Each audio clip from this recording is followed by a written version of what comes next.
no gold is not enough. Hola, muy buen día, bendiciones a todos los que están conectados. Yo les invito a que compartan, a que se suscriban, denle like y bueno, déjenos sus comentarios y peticiones porque queremos orar por cada uno de ustedes. En esta semana hemos venido hablando del temor, ¿verdad? Y estamos estudiando un libro que ha sido de mucha bendición en este tiempo. Se llama Venciendo el miedo del apóstol Guillermo Maldonado. Ya hemos visto de qué es el miedo, dónde se originó el miedo y también hemos hablado de los diferentes tipos de temor. Hoy en el capítulo 4 vamos a hablar de la diferencia que hay entre el temor a Dios y el espíritu de miedo. Y él empieza, el apóstol Guillermo Maldonado, en este capítulo hablando de que el temor a Dios tiene que ver con la reverencia, el respeto, la precaución hacia Dios. Y él dice, y se basa en alguien real, en Dios mismo. Mientras que el espíritu de miedo está muy asociado a la fobia, al pavor, está asociado al espanto, ¿verdad? Y no tiene nada que ver con el respeto y que nosotros sentimos hacia Dios.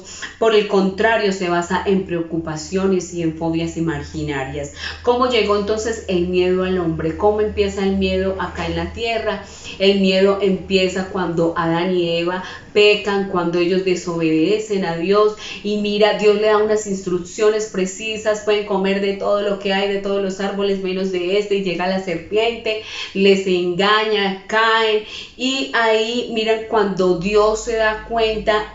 Ellos le responden en Génesis 3:10 y él respondió: oí tu voz en el huerto y tuve miedo, porque estaba desnudo y me escondí. Es ahí donde por primera vez el ser humano experimenta miedo. Miedo como consecuencia de haber pecado, de haber desobedecido la voz de Dios. Ellos tenían una comunicación face to face con Dios, cara a cara. Ahí estaba siempre Dios cuando ellos necesitaban, pero cuando la relación con Dios se rompe por el pecado, por la desobediencia, mejor dicho, ahí es donde ellos empiezan a experimentar el miedo. Y yo siempre he dicho, hagan de cuenta un niño con su papá. Cuando está con su papá, el niño está seguro, está tranquilo, está confiado y él no teme, mejor dicho, en que si el ladrón se puede entrar a la casa, él no tiene miedo de nada de eso. Él no tiene, mejor dicho, es tanta su confianza en su papá que él, mejor dicho, él no tiene miedo de nada. Pero cuando desobedece y si el niño decide irse de la casa solo, ahí sí va a experimentar miedo, ¿verdad? Entonces él continúa hablando en el libro que cuando Adán desobedeció a Dios, abrió una puerta para que el espíritu de miedo entrara. Cuando nosotros desobedecemos, cuando estamos en pecado, le hemos abierto puertas al enemigo y el enemigo está pendiente como león rugiente, dice la Biblia, buscando a quien devorar, y él está con las antenitas puestas, así que cualquier oportunidad que se le da, él no la desaprovecha porque él está atento y despierto las 24 horas del día. Él continúa hablando en este libro de los efectos negativos que produce el miedo en una persona y habla de 10 efectos negativos, y el primer efecto es que todo lo que el hombre teme, eso le viene. Y en Job 3:25 dice: porque el temor que me espantaba me ha venido y me ha acontecido lo que yo temía.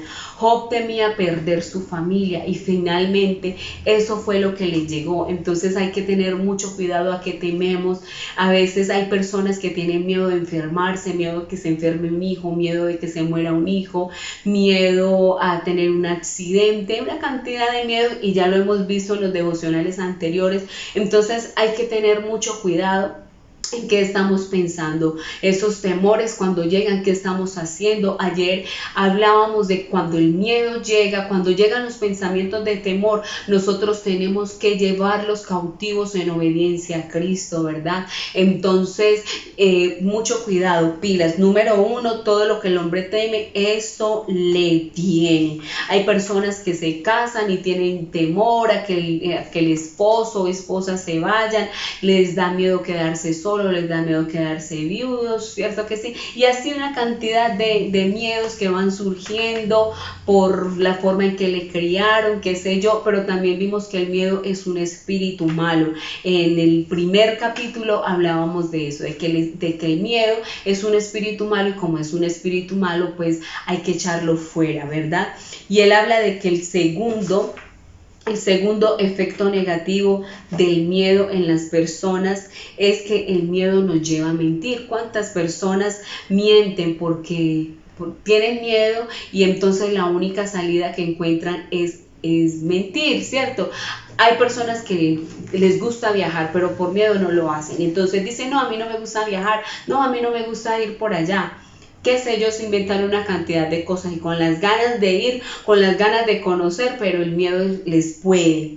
Entonces, él dice aquí que algunas personas eligen mentir en una situación determinada. Por ejemplo, cuando están bajo presión o cuando sienten miedo a ser rechazados, a ser criticados o malentendidas. Entonces, ellos creen que lo mejor es mentir y se salen por ahí con la mentira. El tercer efecto negativo es el miedo. Hace que las personas desfallezcan, el miedo hace que las personas tiren la toalla, el miedo hace que las personas abandonen ese sueño, ese proyecto, que es emprendimiento. Y en Lucas 21:26 dice, desfalleciendo los hombres por el temor, oye, desfalleciendo los hombres por el temor, porque el temor lleva a las personas a sentirse sin fuerzas, a sentirse desanimadas, a sentirse que no son capaces, y entonces finalmente se quedan en la mitad del camino. ¿Cuántas personas inician una carrera universitaria, un curso, qué sé yo, y entonces lo ven como tan complejo y no se toman como el esfuerzo de preguntar a otros, de investigar un poco más de cómo se hace, sino que lo vieron como tan grande, como tan algo difícil, como un desafío como difícil de enfrentar, y finalmente desertan del colegio, de la universidad, del curso que están haciendo por el miedo, ¿cierto? Entonces se quedaron a la mitad del camino por mero miedo. El cuarto efecto negativo es que el miedo es la vía usada, dice él, por el enemigo para detener la visión. Imagínate, el miedo es la vía usada por el enemigo para detener la visión. Tú tienes una visión, tú tienes un propósito en esta vida, y muchas veces el enemigo, a través del miedo, hace que la persona se salga de esa visión, se salga de ese propósito, y como consecuencia la persona va a vivir como frustrada, va a vivir desanimada porque no está cumpliendo el propósito para el cual fue llamado. El quinto efecto es que el espíritu de miedo nos hace ver cosas que no son reales, como alucinaciones, y nos imaginamos una cantidad de cosas, ¿cierto que sí? Les ha pasado de pronto. El sexto efecto negativo del miedo en las personas es que el miedo hace que los dones se apaguen. ¿Qué miedo? ¿Qué dones tienes tú? ¿Qué dones se quedaron por ahí dormiditos? Incluso habilidades, talentos que Dios nos ha dado, pero por temor nosotros abandonamos, ¿cierto?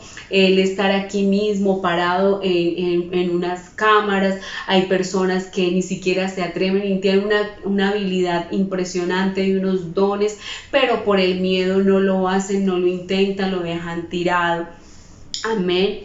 Entonces, el séptimo efecto negativo. Estamos hablando en este momento de los efectos negativos que tiene el miedo en una persona. Y estamos hablando de que hay 10 efectos. Aquí el autor habla de 10 efectos, y el séptimo es que el miedo conlleva castigo físico, emocional y espiritual. Oye pues, y en primera de Juan 4:8 dice, 4:18, en el amor no hay temor, sino que el perfecto amor echa fuera el temor, porque el temor, oye pues, el temor lleva en sí castigo, de donde el que teme no ha sido perfeccionado en el amor. Entonces vemos que viene un castigo, cuando hay temor viene un castigo en diferentes áreas a nivel emocional, a nivel espiritual y a nivel físico. ¿Y cuáles son estos castigos? Mira, en lo emocional, depresión, culpabilidad, soledad, ansiedad,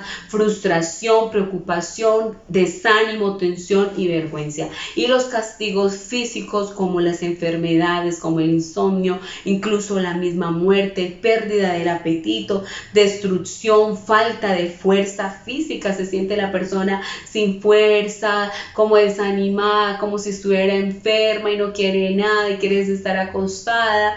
Y también los castigos espirituales como la opresión, frialdad espiritual, es una persona que no ora, es una persona que no quiere buscar a Dios, hay pérdida del deseo y hambre por Dios, hay ataques y pesadillas en el sueño y hay estancamiento espiritual. Tremendo, ¿cierto? Todo lo que puede producir el temor. Entonces estamos hablando en este punto 7 de que el temor, el miedo lleva consigo castigo, castigo a nivel emocional, a nivel físico y a nivel espiritual. Y ya vimos cuáles son esos castigos en las diferentes áreas. El octavo efecto del miedo en una persona es que el miedo le impide recibir la identidad de hijo de Dios. ¿Cuántas personas que son creyentes, pero por el miedo no se creen hijos de Dios, cierto? Y como no se creen hijos de Dios, pues no oran como hijos de Dios, no piden como hijos de Dios, no se acercan a Dios como si Dios a Dios Padre, ¿verdad? Lo ven como un Dios distante. Entonces no se congregan, personas que no se congregan porque el temor simplemente no los deja. Y el noveno efecto del miedo en las personas es que el miedo esclaviza a la persona y ya lo hemos visto en devocionales anteriores en esta semana. Romanos 8:15 dice, pues no habéis recibido el espíritu de esclavitud para estar otra vez en temor. Oye, el miedo esclaviza y ya veíamos que el objetivo del enemigo es crear miedo en las personas para mantenerlas atadas, para mantenerlas esclavizadas. Y finalmente, el noveno efecto es que el miedo coloca lazos, o sea, el miedo genera atadura en las personas, pone el lazo, o sea, como algo que frena a la persona, que le impide avanzar. Entonces, finalmente, la persona deserta, la persona abandona, la persona tiende a tirar la toalla cuando tiene miedo y finalmente, pues no lo logra. Mira, yo conozco personas que han estado en una universidad y cuando se encuentran que tienen sí o sí que exponer y mejor dicho les da tanto miedo que no vuelven a la universidad, mejor dicho ese dinero se perdió porque no terminan el semestre, no terminan la carrera y se quedan ahí frustradas toda la vida porque no lo intentaron. En el primer capítulo hablábamos de dos conceptos importantes y es el cobarde y el valiente. Hablábamos de que el cobarde es una persona que tiene miedo y finalmente se paraliza, pero que el valiente es una persona que sí también experimenta miedo porque es normal que sintamos miedo en algún momento de nuestra vida, pero es una persona que a pesar del miedo se arriesga, avanza, se lanza, ¿sí? Y se desafía a sí mismo. Bueno, hemos llegado ya al final de este capítulo. De verdad que está bien interesante el libro, ¿verdad? Y bueno, vamos entonces a terminar en oración. Y si tú no has recibido a Cristo en tu corazón, este es el tiempo para que tú lo hagas. Si tú te alejaste, te habías alejado, bueno, nunca es tarde. Hoy Dios, con esos brazos abiertos como buen padre, te dice, aquí estoy, no importa que haya pasado, no importa por qué te alejaste, hoy es el día para que tú regreses a casa. Vamos juntos entonces a hacer esta oración de fe. Dile, Padre Celestial, en esta hora te bendigo, te alabo y te exalto y te doy gracias. Hoy confieso con mi boca que Cristo es el Señor, que murió en la cruz y que Dios lo resucitó entre los muertos. Jesús, entra a mi corazón, cambia mi vida. Y ahora vamos a orar para terminar este tiempo. Y yo te invito a que ahí donde estás cierres los ojos y le digas, Padre Celestial, en tu nombre rehusamos ser tomados prisioneros y reducidos a esclavitud por el ejército de Satanás. Renunciamos a todo espíritu de esclavitud que nos aleje de ti, a todo espíritu inmundo que nos haga sentir miedo, que nos produzca fastidio por la vida y terror por la muerte. Padre, renunciamos a todo espíritu de miedo a quedar solos, tristes, huérfanos y desamparados. Renunciamos a toda opresión, servidumbre y sumisión al enemigo. No tememos al futuro ni a lo porvenir. Hoy, Señor, nos apropiamos del espíritu de adopción y clamamos ante ti. Abba, Padre, papito querido, sabemos que tú nos has dado, Señor, identidad de hijos y como tales hemos sido incluidos con toda dignidad como miembros de la gran familia de Dios, con todos los derechos que como hijos nos pertenecen. La palabra de Dios dice en Romanos 8:15, pues no habéis recibido el espíritu de esclavitud para estar otra vez en temor, sino que habéis recibido el espíritu de adopción por el cual clamamos Abba Padre. Y yo te digo, Abba Padre, papito Dios, gracias por tu presencia en mi vida, porque tu presencia, Señor, me da paz, me da seguridad, me da tranquilidad para aceptar los diferentes desafíos que me plantea la vida. Te damos muchísimas gracias, Señor, en el nombre poderoso de Jesús. Amén y amén. Muy bien, que tengas excelente día. Nos vemos mañana.